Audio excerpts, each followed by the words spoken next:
Are you getting ready to retire in Colorado Springs, or maybe just thinking about retiring in Colorado Springs? Stay tuned, this one's for you.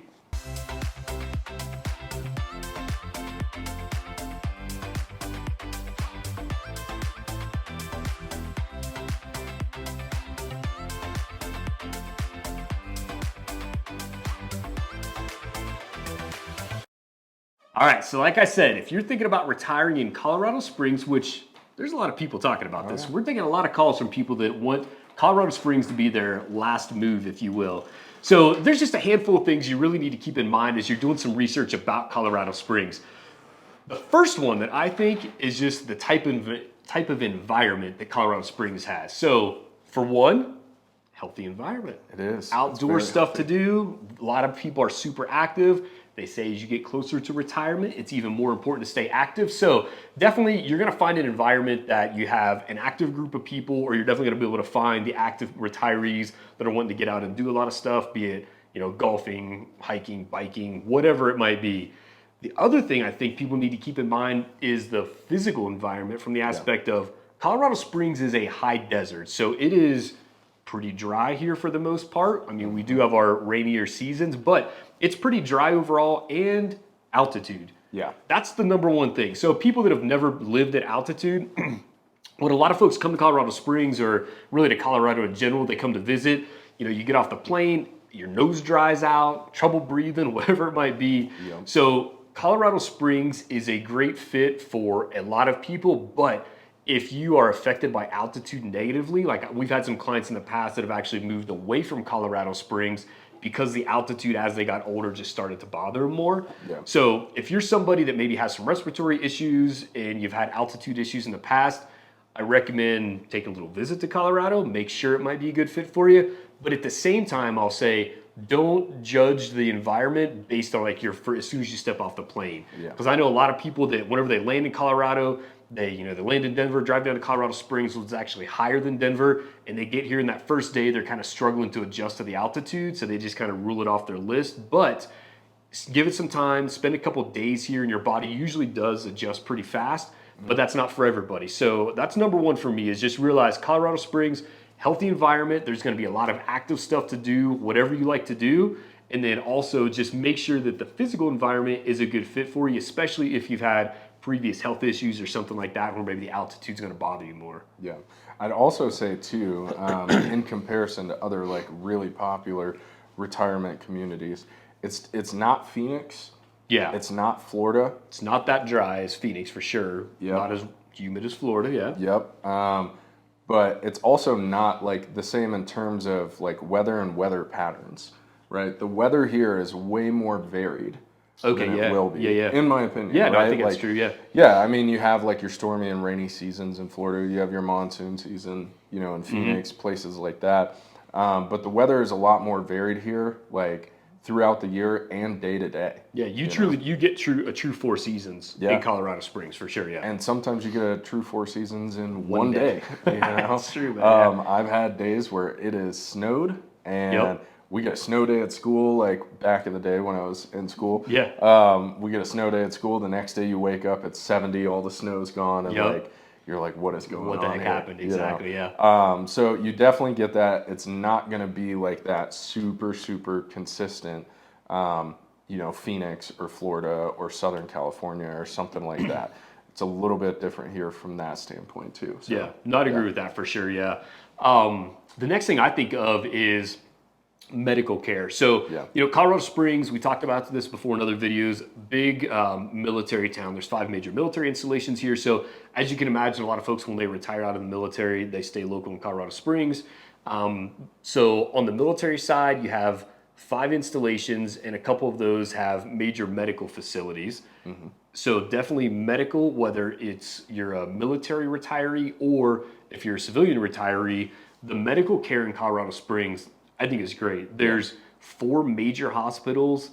There's kind of 2 major hospital groups, I guess I'll say. There's St. Francis and Memorial, and each of them have a hospital downtown, a major hospital, and then a major or kind of central part of town, and then each has a major hospital on the north side of town. And the new groups, well, new to what they're doing here. And there's one on the east side of town too.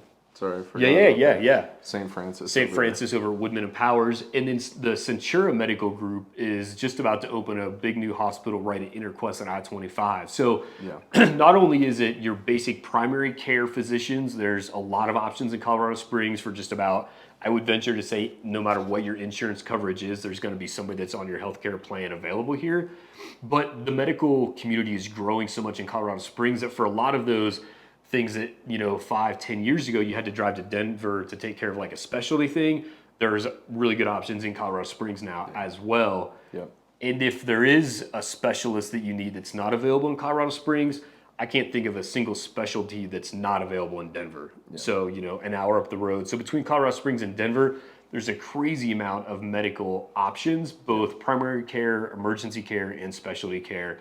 And I know like for a lot of retirees, as you're thinking like, okay, is that hospital going to support my insurance plan or whatever it is? So I encourage people to do research on that. But from my experience, man, medical care and our clients' experience, medical care in the Springs is great. Yeah, absolutely. I think about UC Health too. Yeah, the UC Health system is really growing here. Definitely taking a significant kind of portion of, market share in the medical space.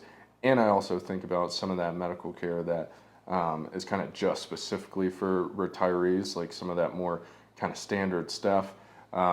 There's a lot more of those services around here too. I see a lot more like MediShare rides and that sort of thing here too. So there's no shortage of it. Yeah. So medical, good, Colorado Springs. Another thing, and this is one that I really didn't think that much of, but we just kind of asked some of our previous clients that moved here specifically to retire what was important to them. Another thing that came up a lot was travel, I guess, convenience and airport. So, a lot of folks when they're retired, they're like, hey, it's finally my time. I can go travel, whether you want to travel the world or you just want to travel to wherever your grandkids are at, whatever it might be. But just having kind of that easy, convenient travel. And like we've said multiple times, Denver International Airport, you can fly anywhere from Denver. There's straight flights to Europe if you want them, straight flights to South America, straight flights to Asia. Wherever you want to fly, you can get a really good flight from the Denver International Airport, which is from downtown Colorado Springs. Let's call it an hour and 15 minutes, maybe something like that. So not that far of a drive. The other thing that I think that's great from this standpoint is the Colorado Springs Airport. Yeah, it's actually getting. I mean, it's a smaller airport, which for me, like I just flew to Texas for a few days, just came back, and I flew out of Colorado Springs. I usually fly out of wherever it's cheaper because where I live, drive time to Denver is a little bit more, but not a ton more, just because our airport's kind of on the southeast side of town. But the price was better, so I flew out of the Springs mainly because of the convenience of it. Yeah. I mean, it's the airport where you walk in, there's maybe 3 other people in line to check in. You get checked in, there's no line through security. Yeah. There's I don't even think there's 20 gates. There's 20 gates at the most. So a small airport, super convenient, super fast. They actually did some remodeling recently, so there's a decent little bar restaurant. There's actually a couple of decent little bar restaurants in there, so if you got to kill some time. But the Colorado Springs Airport, now that they're getting more flights, man, that doesn't get any more convenient than that. No, absolutely. I think about like what we use the Springs for most often is quick little trips to other places in the West, certain places in the South and Southeast, things like that too. So when we get away to go see family in Florida or family over on the East Coast, especially if we know we're not going to be flying into another major airport, but flying into like another regional airport, something like that. It works out really, really well, and a lot of times it works out cheaper too. Yeah. I mean, a quick trip to Dallas is what? I mean, it was less than $200 for the ticket. I think it was like $180 or something like that. So the prices are low. And the other thing too, like if you are going to travel somewhere where there's not a straight flight from Colorado Springs, the parking is a lot less expensive in the Colorado Springs Airport than what it is at Denver. Yep. So that's a convenient factor for sure. Like I said, just the ease of how nice it is, how fast it is to get through security and everything. Oh, yeah. And sometimes it's annoying, but it can be convenient, I guess, at the same time. But a lot of the times, if you're flying United, you're going to fly from Colorado Springs up to Denver, which takes like a 20-minute flight. Yeah. And then you got to hang out in Denver a little bit to catch your connection. If you're flying American, you're usually flying to Dallas and then taking a connection out of there. Delta, Southwest, kind of the same thing. Yeah, Southwest, kind of the same thing. Delta, I really don't know for sure where their Western hub is. But all that to say, it's not as if you have to fly out of Denver if you want to go to another large city or another faraway location. You just might have to take a little, like a little hop to another airport and then take off. But for me, if the price is the same, man, the convenience, that's where it's at for sure. Convenience factor is huge. We have a trip coming up into April, I think, and what, $120 a ticket, I think, to fly to Austin. Okay, yeah. Super, super cheap, super convenient. It's 20 or 30 minute easy drive. Yeah. Right over to the airport. It's fantastic. But bottom line, you can travel really, really easy out of the Springs. Yeah, exactly. Yeah, the airline travel is really great. And then when you're talking about a lot of people like to do road trips, right? So I-25, major interstate, runs right through Colorado Springs, goes all the way up into Wyoming. You can branch off and head up to Montana or whatever. You can go all the way south down to I guess all the way down to El Paso, right? Yeah.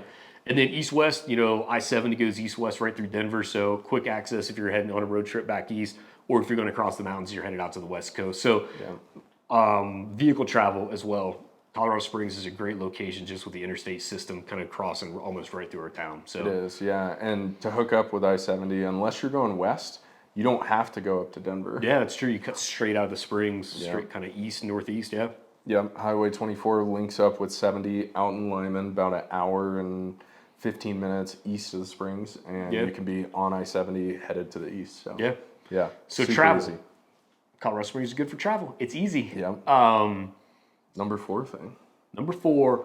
This is a big one. Obviously, whenever you're getting ready to retire, you're really looking through the numbers, right? You got to find a place that's going to fit what your budget is, in all honesty. So let's talk a little bit about cost of living. Now, this is a big one that there's so many different variables. When we say cost of living, like what the heck are we talking about? I mean, is it housing? Is it transportation? Is it healthcare? What is it? So I think the best thing to do is kind of take a look at overall cost of living and how Colorado relates or ranks against the other states. So most indices that talk about cost of living usually say they pick 100 as the benchmark, and that's the average of the U.S. is 100, and then the city is, if it's over 100, it's a little bit more expensive than the average. If it's lower than 100, it's less expensive than the average cost of living.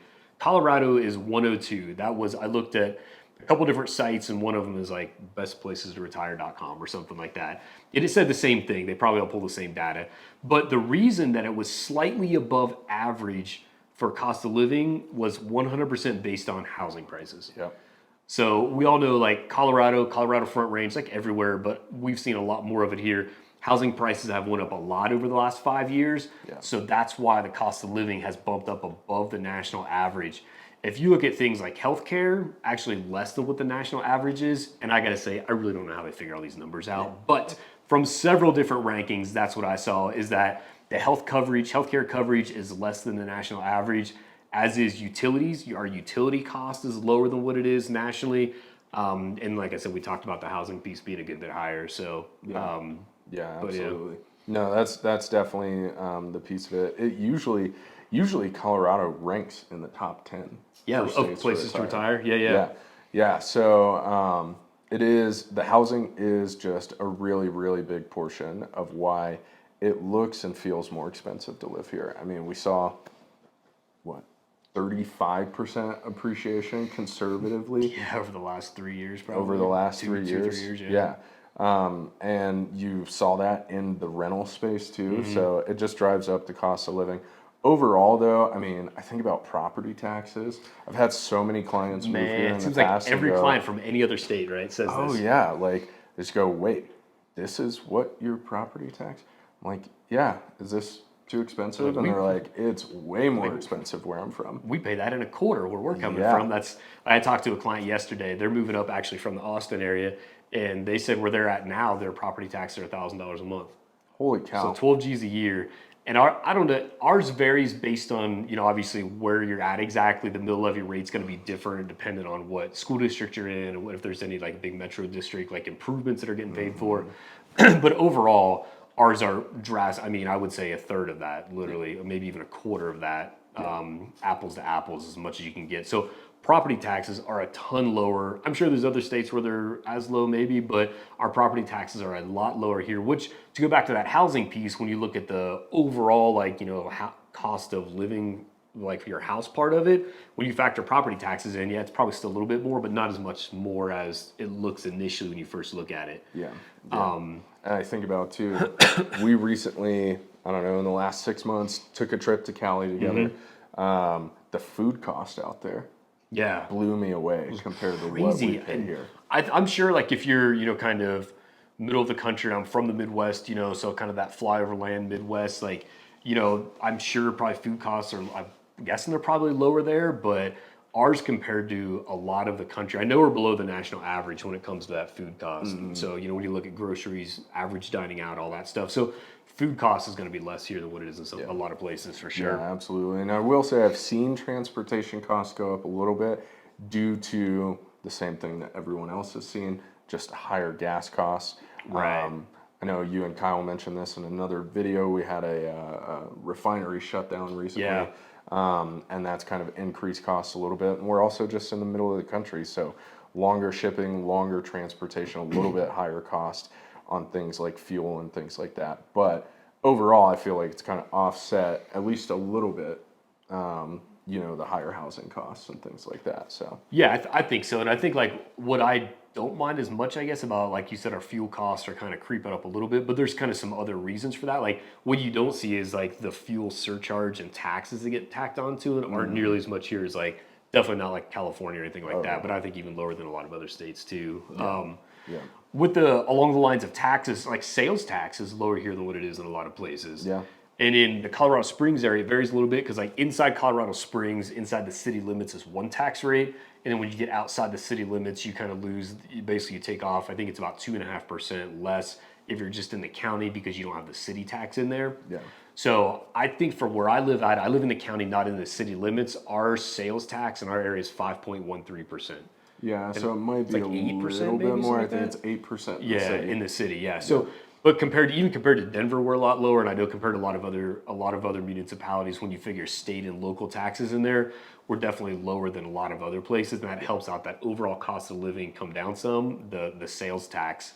The last thing on the tax piece of it is income tax. So I know this is a big thing for retirees and it's why a lot of the states that continually rank at the top of the best places to retire are states that don't have any income tax. They don't have a state income tax. So Colorado, actually, that's in the rumor mill, if you will, of Colorado considering removing their income tax. Now, stuff's supposed to get paid for. So like how does that all kind of realign? I don't know. But the state has a low income tax. They also have some extra benefits for retirees where I think that Social Security, if I remember right, Social Security tax or Social Security benefits either aren't taxed or taxed at a very low rate.